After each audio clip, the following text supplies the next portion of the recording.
What is going on? Welcome to the episode. The holiday season is upon us, so I thought that I'd put together an episode outlining 10 tips to stay on track with your fitness and body composition goals, just so that on January 1st, you're not like, well, fuck, that went poorly.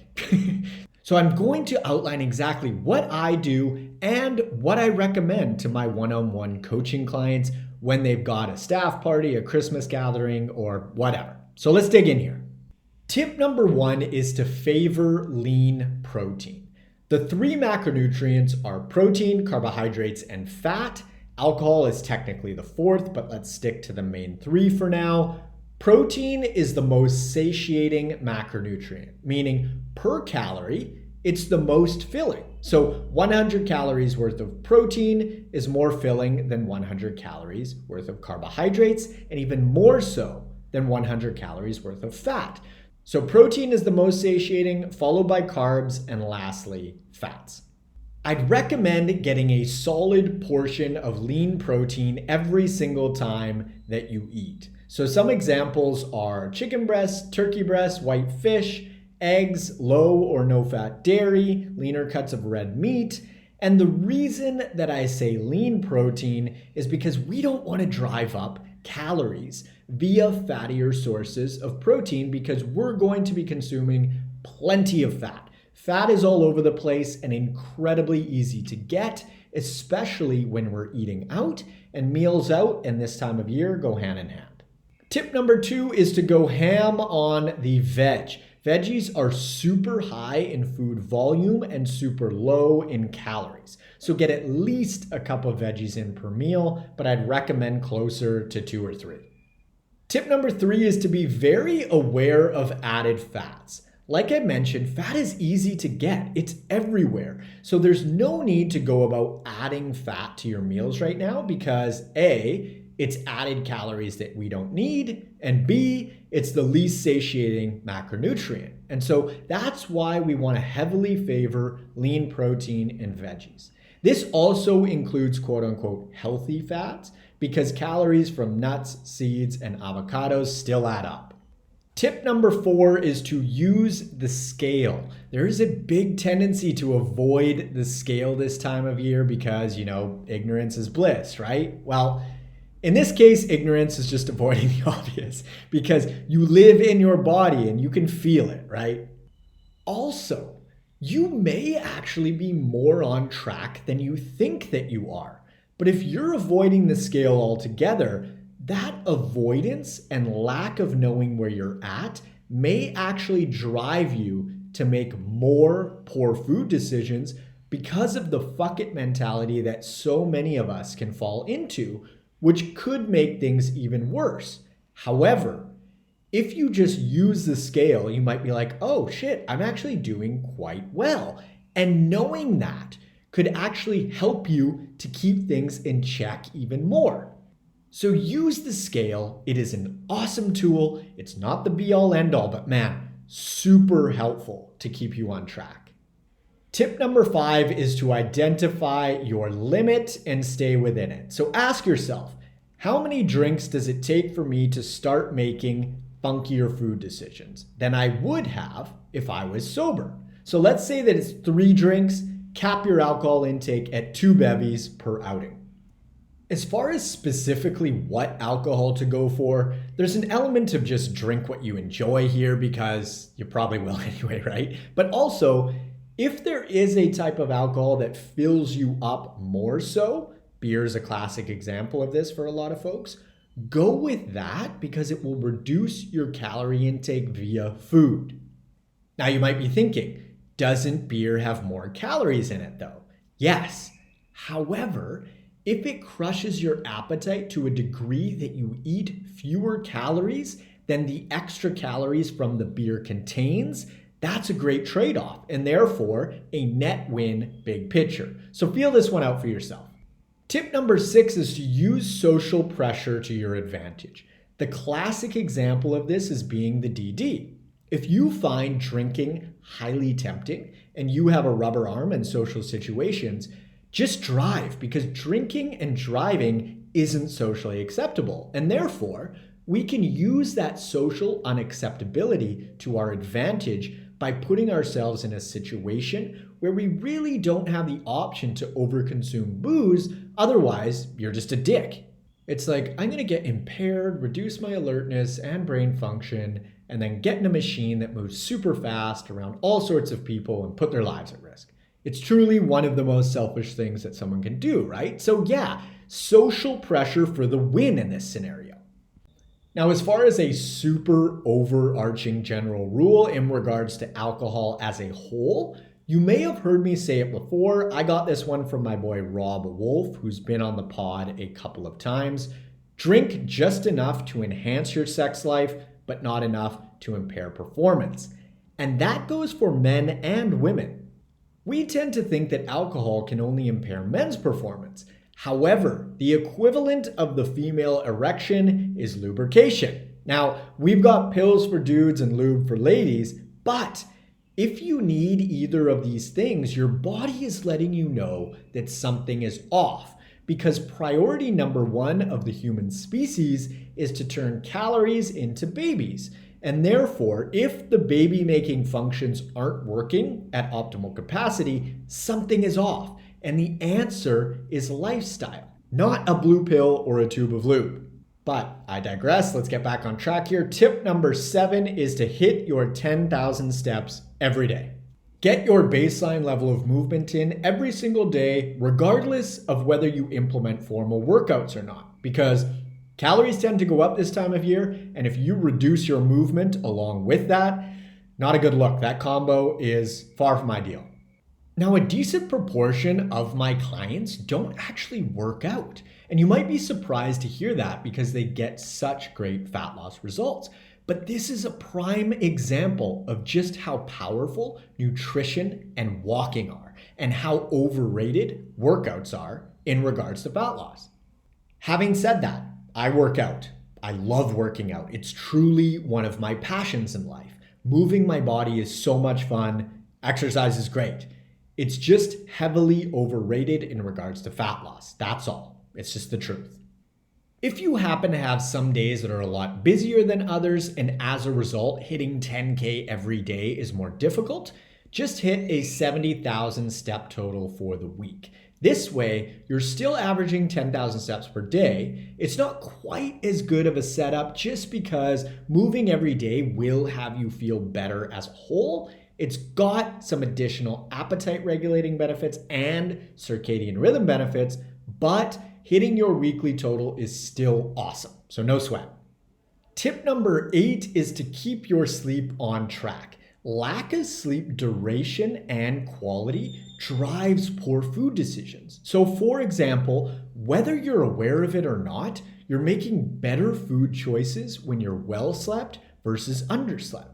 Now, the research is incredibly clear on this, and to put some numbers to it, some research shows that we consume up to about 300 additional calories per day when we haven't slept enough, and some shows additional calorie counts up to 500 calories per day. That in and of itself is enough to gain weight rapidly, or in the absolute best case scenario, set yourself up to make it really hard to get leaner. So get your 7 to 9 hours nightly, and ideally we're waking up without an alarm each morning, aka quote unquote naturally. If you're waking up with an alarm, we can be certain that you're not getting enough sleep, right? Now, that could be that you're 2 minutes short or 2 hours short. And you may be thinking, well, Marcus, that's easy for you to say. You set your own schedule. So do you. Anyone can do this simply by going to bed earlier. Now, that's not necessarily an easy thing to do because we're busy, we've got all sorts of things on our plates, not to mention that there are so many highly tempting activities to do at night, like social media, great shows, movies, etc.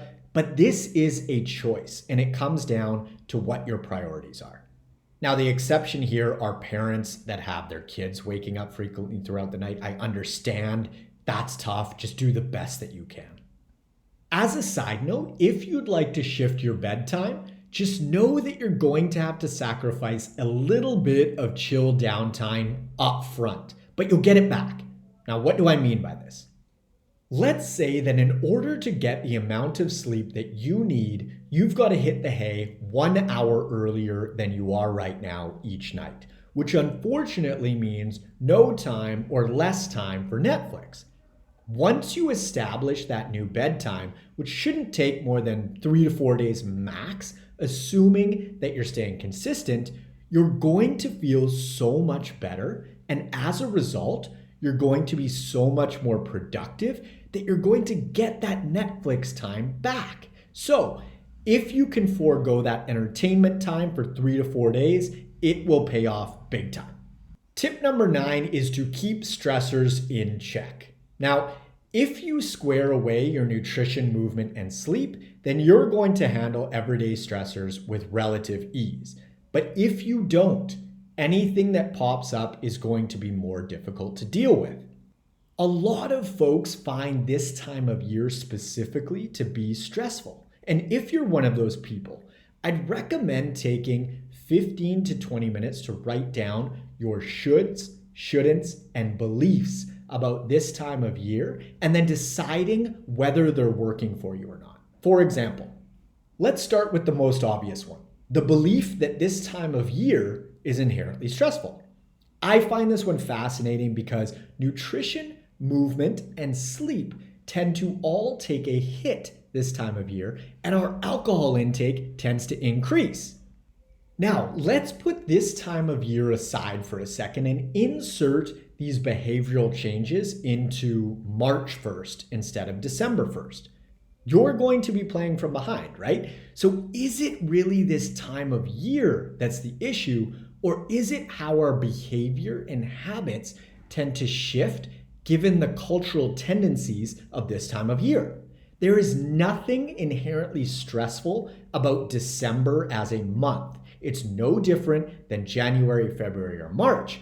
This stuff is lifestyle based. You have so much more power than you think. And the truth is, you may not have ever even given yourself the opportunity to see what it feels like to stay on track this time of year around your nutrition, movement, and sleep. Like, what a cool experiment to do and to really test this for yourself in real life.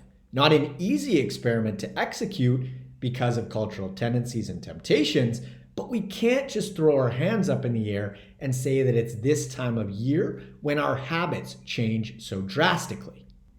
Personally, I find this perspective so empowering because we often feel like we don't have a choice, right? However, by stepping back and taking a good look at how our decisions are potentially creating the issues to begin with is super eye-opening and provides us with an incredible opportunity.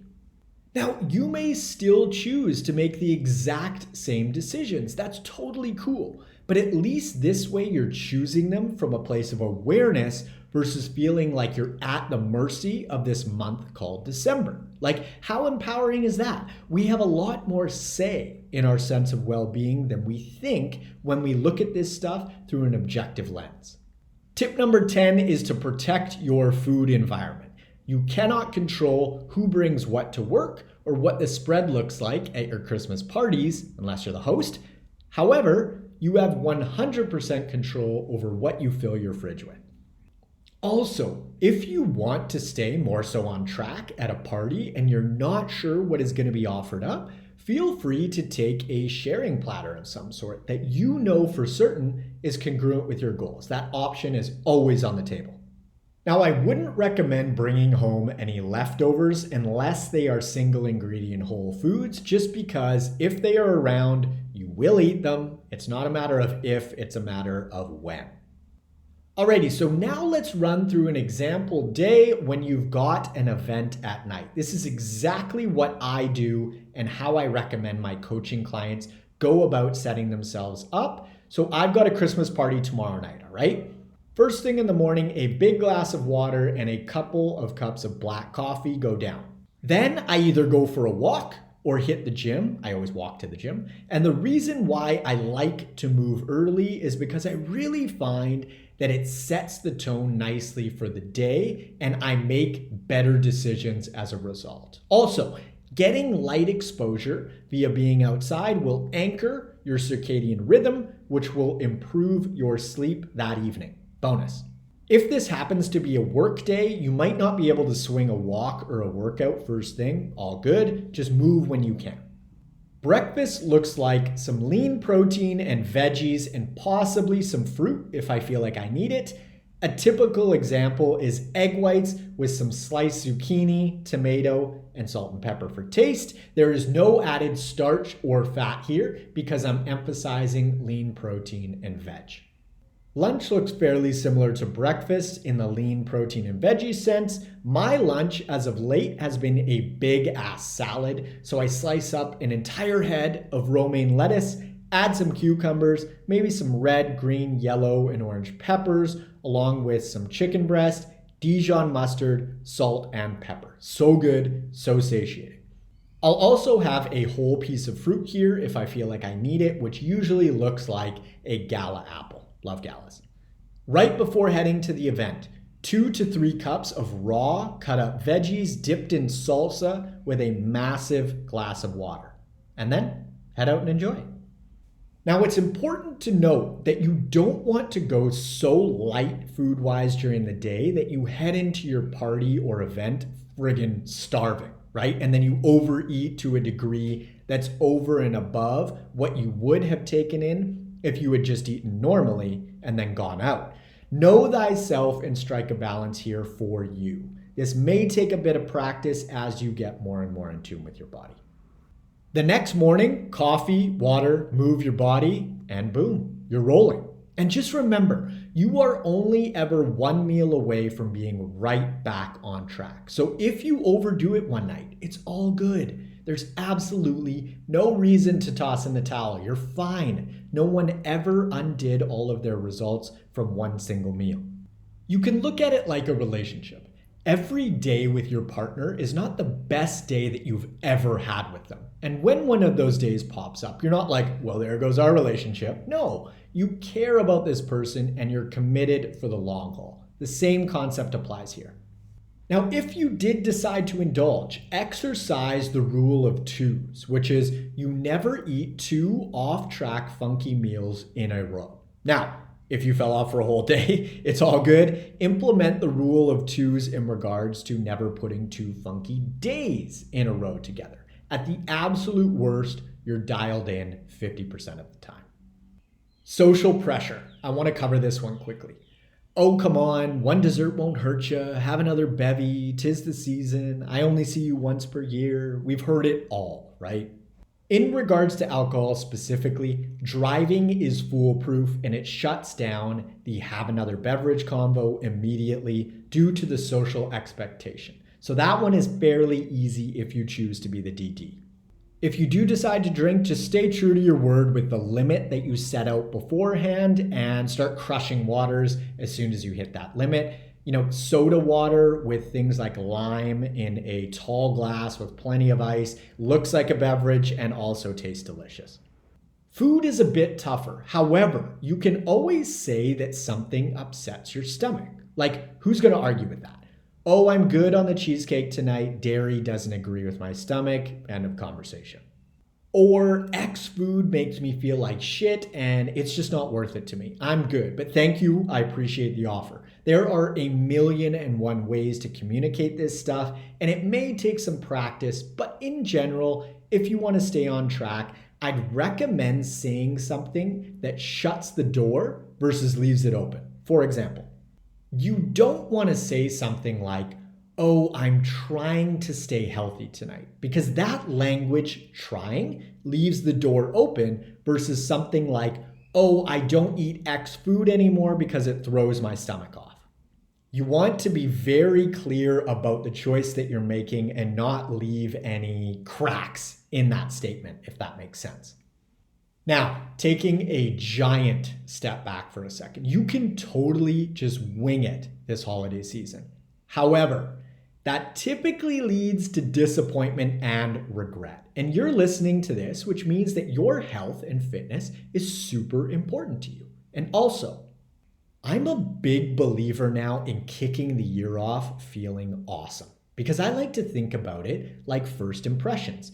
How do I want to set the tone for 2022?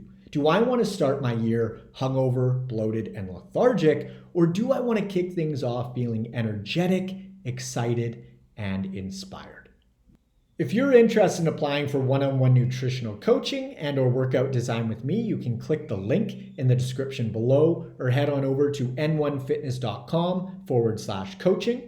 This is where I typically tell you to follow me up on Instagram at N1Fitness. However, for some reason, Instagram disabled my account by accident, and I'm currently in the process of getting it back up and running. So in the meantime, follow me at Marcus Sidhu on Instagram, on TikTok at the N1Fitness, and as always, feel free to friend me on Facebook at Marcus Sidhu. Thanks so much to the folks that have taken 3 seconds to leave us a 5-star review on their favorite podcast platform. I genuinely appreciate it because I don't monetize this podcast in any way, shape, or form. You'll notice there are no ads. I just love to share this stuff because I think it's really important. And I want as many people to know what it feels like to thrive as possible. Lastly, be sure to hit the subscribe button. Thank you so much for tuning in. I hope that you found this episode useful. If so, feel free to share it with a friend, a family member on social, wherever you want. And I will catch you guys on the next one. See ya.